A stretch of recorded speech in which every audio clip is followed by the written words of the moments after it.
வணக்கம். 4 மணி செய்திகளை வழங்குவதற்காக நான் காயத்ரி. விரிவான செய்திகளை பார்ப்பதற்கு முன்பாக தலைப்புச் செய்திகளை முதலில் பார்க்கலாம். பிரதமர் மோடியுடன் பாதுகாப்புத்துறை செயலாளர் ராஜேஷ்குமார் சிங் சந்திப்பு. பெஹல்காம் தீவிரவாத தாக்குதலுக்கு பதிலடி கொடுப்பது குறித்து ஆலோசனை.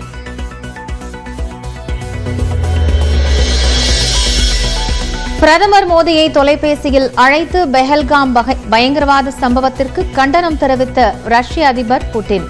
குற்றவாளிகள் மற்றும் ஆதரவாளர்களை சட்டத்தின் முன் நிறுத்த வேண்டும் என்றும் வலியுறுத்தல்.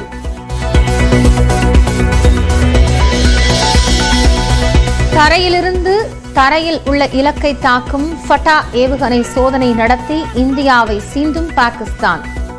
அஃப்தாலி ரக ஏவுகணையை நேற்று சோதித்த நிலையில் மீண்டும் இன்று மற்றொரு ஏவுகணை சோதனை.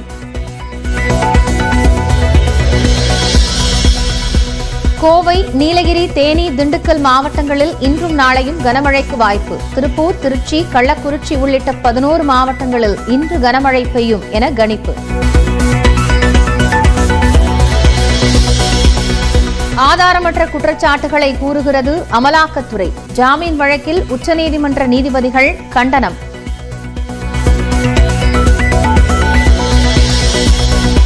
புதுக்கோட்டை அருகே அதிமுக முன்னாள் அமைச்சர் சி. விஜயபாஸ்கரின் காரை பின்தொடர்ந்து சென்ற கார் விபத்து.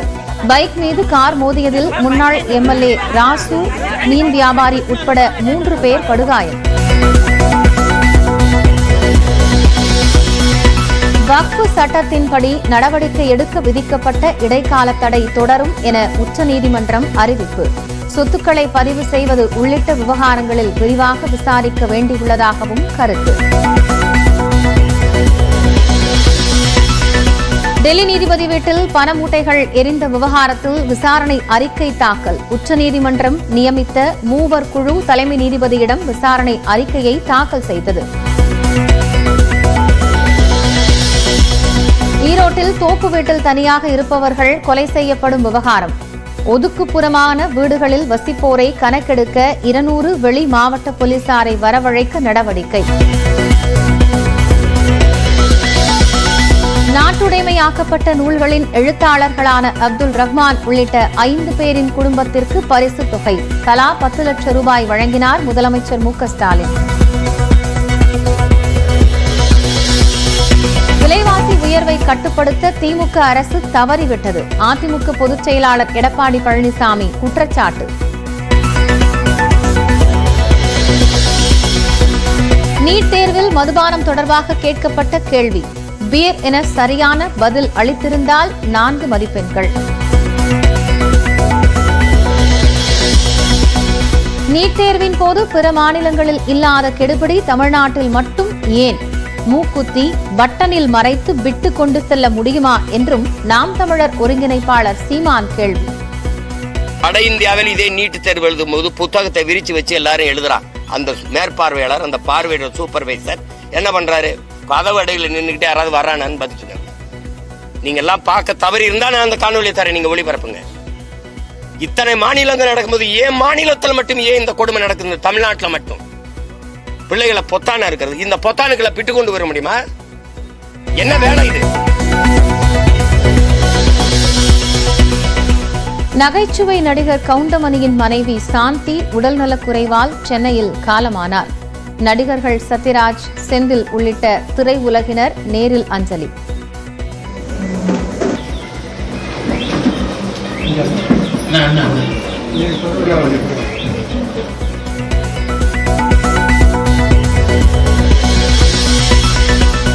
யூடியூபர் டிடிஎஃப் வாசன் மீது எத்தனை வழக்குகள் நிலுவையில் உள்ளன? தமிழக காவல்துறை பதிலளிக்க சென்னை உயர்நீதிமன்றம் உத்தரவு.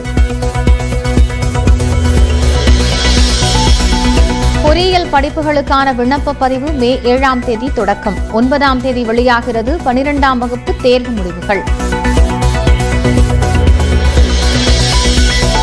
ஆந்திர மாநிலம் விசாகப்பட்டினத்தில் திடீரென முறிந்து விழுந்த மரம். சாலையில் பைக்கில் சென்ற பெண் உயிரிழந்த பரிதாபம்.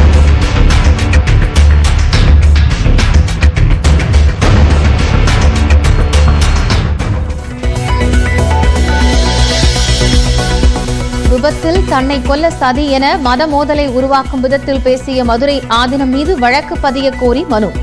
அதிவேகமாக வாகனம் ஓட்டியதாக அவரது கார் ஓட்டுநர் மீது உளுந்தூர்பேட்டை காவல் நிலையத்தில் 2 பிரிவுகளின் கீழ் வழக்கு பதிவு.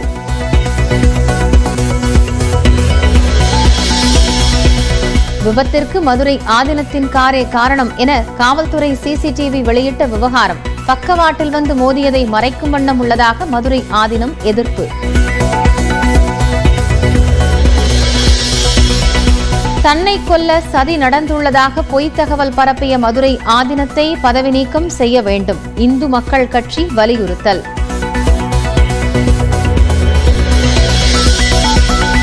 சீனாவின் கங்சூ அருகே வீசிய புழுதி புயல்.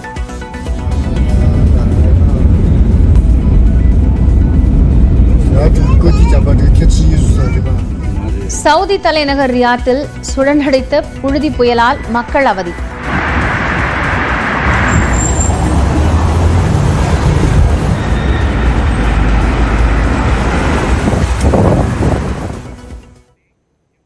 வக்ஃப் திருத்த சட்டத்திற்கு விதிக்கப்பட்ட இடைக்கால தடையை உச்சநீதிமன்றம் நீட்டித்துள்ளது.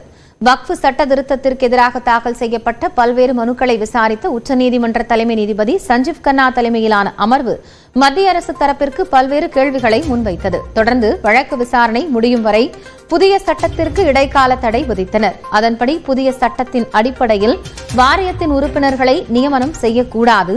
1995 சட்டத்தின் கீழ் பதியப்பட்ட சொத்துக்களை தொந்தரவு செய்யக்கூடாது என உத்தரவிட்டனர். மேலும் மத்திய அரசு தரப்பில் ஆவணங்களை சமர்ப்பிக்க 7 நாட்கள் அவகாசம் வழங்கி உச்சநீதிமன்றம் உத்தரவிட்டது.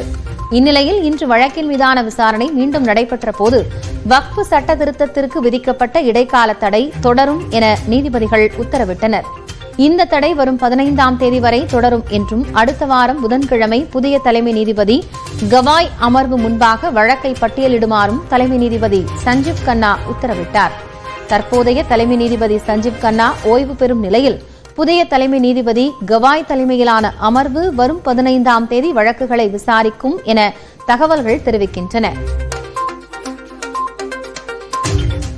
டெல்லி உயர்நீதிமன்ற நீதிபதி யஷ்வந்த் வர்மா வீட்டில் எரிந்த நிலையில் பணம் கைப்பற்றப்பட்ட விவகாரத்தில் விசாரணை அறிக்கையை உச்சநீதிமன்ற தலைமை நீதிபதியிடம் 3 குழு தாக்கல் செய்துள்ளது. கடந்த மார்ச் மாதம் டெல்லி உயர்நீதிமன்ற நீதிபதி யஷ்வந்த் சர்மா வீட்டில் ஏற்பட்ட தீ விபத்தில் பாதி எரிந்த நிலையில் கட்டுக்கட்டாக ரூபாய் நோட்டுகள் கண்டெடுக்கப்பட்டன. இந்த விவகாரம் பூதாகரமடைந்த நிலையில் நீதிபதி யஷ்வந்த் வர்மா அலகாபாத் உயர்நீதிமன்றத்திற்கு பணிமாற்றம் செய்யப்பட்டார். மேலும் நீதிபதி யஷ்வந்த் வர்மா மீதான குற்றச்சாட்டுகள் குறித்து விசாரிக்க 3 நீதிபதிகள் அடங்கிய குழுவை உச்சநீதிமன்றம் நியமித்தது. விசாரணை முடியும் வரை நீதிபதி யஷ்வந்த் வர்மாவிற்கு வழக்குகள் விசாரணைக்காக ஒதுக்க வேண்டாம் என்றும் அலகாபாத் உயர்நீதிமன்றத்திற்கு உச்சநீதிமன்ற நீதிபதிகள் உத்தரவிட்டனர். இந்நிலையில் 3 நீதிபதிகள் குழு வழக்கின் விசாரணை அறிக்கையை உச்சநீதிமன்ற தலைமை நீதிபதியிடம் நேற்று தாக்கல் செய்துள்ளது.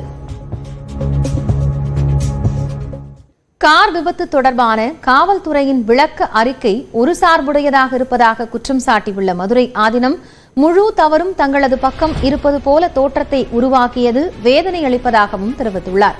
கடந்த 2ஆம் தேதி அன்று காலை உளுந்தூர்பேட்டை அருகே மதுரை ஆதீனத்தின் கார் விபத்தில் சிக்கிய சம்பவம் தொடர்பான காவல்துறையின் விளக்க அறிக்கையை மறுத்து மதுரை ஆதீனம் அறிக்கை வெளியிட்டுள்ளார்.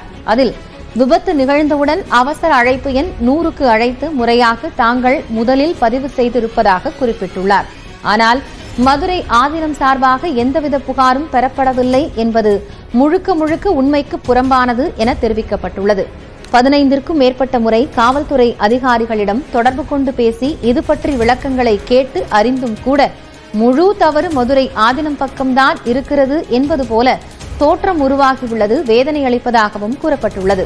மேலும் பக்கவாட்டில் வந்து மோதியதை மறைக்கும் விதமாக சீராக இருந்த சாலையில் பயணித்த தாங்கள்தான் விபத்து ஏற்படுத்திவிட்டோம் என்று கூறுவது ஏற்புடையது அல்ல என்றும் தெரிவிக்கப்பட்டுள்ளது. விபத்து நடந்த அடுத்த நிமிடமே காவல்துறையிடம் முறையாக தகவல் தெரிவித்து வந்ததாக கூறியுள்ள ஆதீனம் காவல்துறை எதிர்த்தரப்பினர் பற்றிய விவரத்தை தங்களுக்கு அளிப்பதை மறுத்து வந்தது சந்தேகத்தை ஏற்படுத்தியுள்ளதாகவும் குறிப்பிட்டுள்ளார். மேலும் முன்னுக்கு பின் முரணாக அமைந்துள்ள காவல்துறையின் விளக்க அறிக்கை ஒரு சார்புடையதாக இருப்பதாகவும் மதுரை ஆதீனம் குறிப்பிட்டுள்ளார். இந்நிலையில் கார் விபத்து குறித்து தவறான தகவல்களை பரப்பி மத மோதலை தூண்டும் வகையில் பேசியதாக மதுரை ஆதீனத்தின் மீது வழக்கு பதிவு செய்ய கோரி இந்திய ஜனநாயக வாலிபர் சங்கத்தினர் சார்பில் மதுரை மாநகர காவல் ஆணையர் அலுவலகத்தில் புகார் அளிக்கப்பட்டுள்ளது. மதுரை ஆதீனத்தை இதுபோன்று பேச வைக்க பின்னணியில் உள்ள நபர்கள் குறித்தும் விசாரிக்க வேண்டும் என அந்த மனுவில் வலியுறுத்தப்பட்டுள்ளது. இந்நிலையில் விபத்து தொடர்பாக மதுரை ஆதீனத்தின் கார் ஓட்டுநர் மீது உளுந்தூர்பேட்டை காவல் நிலையத்தில் இரு பிரிவுகளின் கீழ் வழக்கு பதியப்பட்டுள்ளது. விபத்துக்குள்ளான மற்றொரு கார் ஓட்டுநர் முபாரக் அலி அளித்த புகாரின் பேரில் இந்த நடவடிக்கை எடுக்கப்பட்டுள்ளது.